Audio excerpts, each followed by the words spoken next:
Du psaume 33, versets 19 à 21.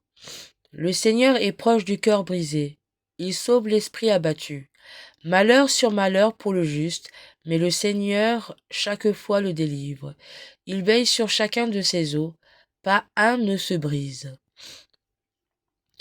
Le commentaire.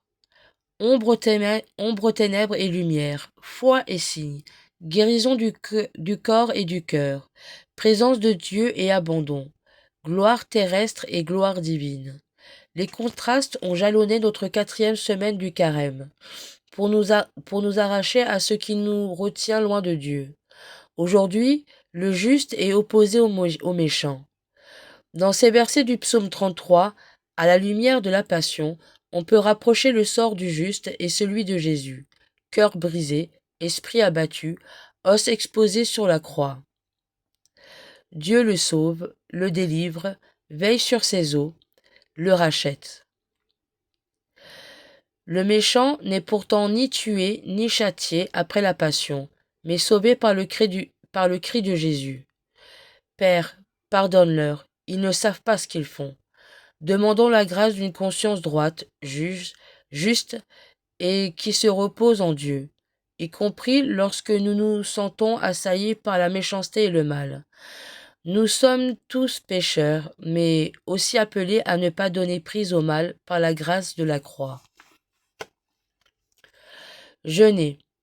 À ce stade de notre carême, nous pouvons nous demander ou nous redemander quelle valeur et quel sens peut avoir pour nous le fait de se priver d'une nourriture si bonne en soi.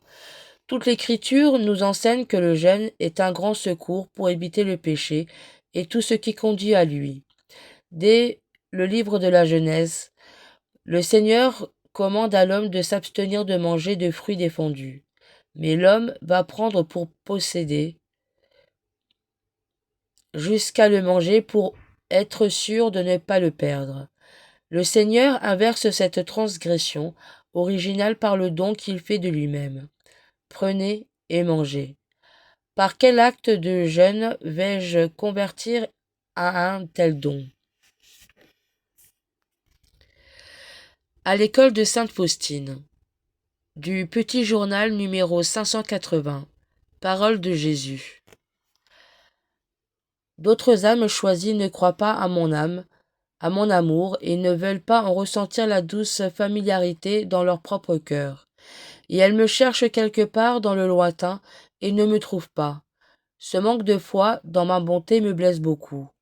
Si ma mort ne vous a pas convaincu de mon amour, qu'est-ce qui vous convaincra? Souvent, une âme me blesse mortellement, et ici personne ne me consolera. Résolution. Je n'ai peut-être pas encore subi la résolution de prendre rendez-vous pour recevoir le sacrement de pénitence et de réconciliation.